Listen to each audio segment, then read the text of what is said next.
Good day. Today's readings are from 1 Kings chapter 21, verses 1 through 16.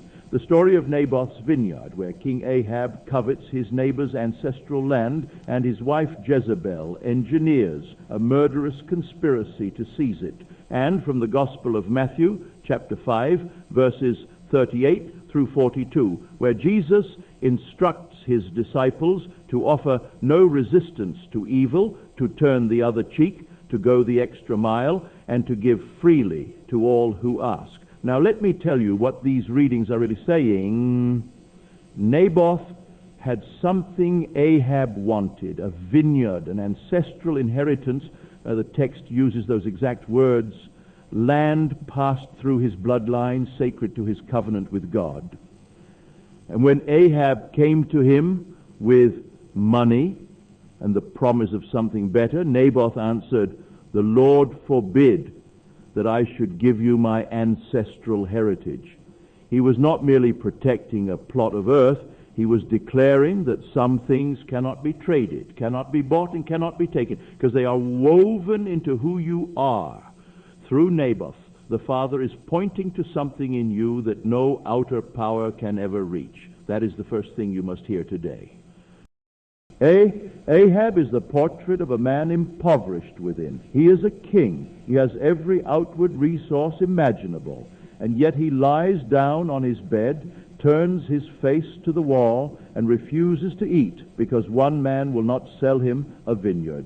And Jezebel, his companion in this dark portrait, devises letters, manufactures false witnesses, and murders an innocent man so that the outer world can be rearranged to suit him. This is the consciousness that believes reality is only what outer conditions allow, what can be seized by force or cunning. The outer world is everything to Ahab, and so it owns him completely. He is a king who has no kingdom within. But Naboth is something else entirely. Naboth holds his ground, not by counter-scheme, not by matching force with force, but by knowing what he is. His heritage is his. It is ancestral. It comes from the Father. And that truth runs deeper than any king's decree. Now, Jezebel and Ahab can kill the body of Naboth. And history records that they did. The outer drama is real, and it is terrible, and God will answer it through Elijah in the verses that follow. But hear me, they could not touch what Naboth knew.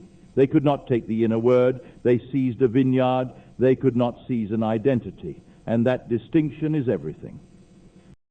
Then Jesus comes and says, offer no resistance to one who is evil. Turn the other cheek. Give the cloak as well as the tunic. Go 2 miles when pressed for one. Give to all who ask. The world hears this as weakness, but this is the voice of a man speaking from the upper room, from that high place of consciousness where you have already made the assumption of fullness.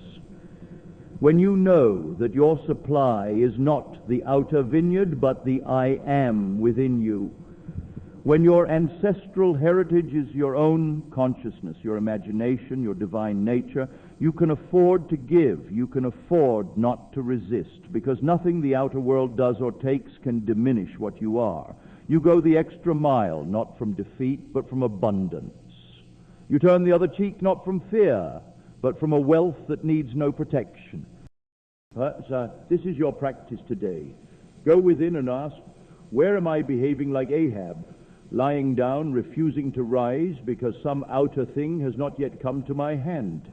And what would it feel like to stand like Naboth, rooted in the knowledge that the true inheritance is the I am living in you right now? Sit quietly, make your assumption, speak your word from that still center, and let the feeling of the wish fulfilled rise in you as your ancestral right.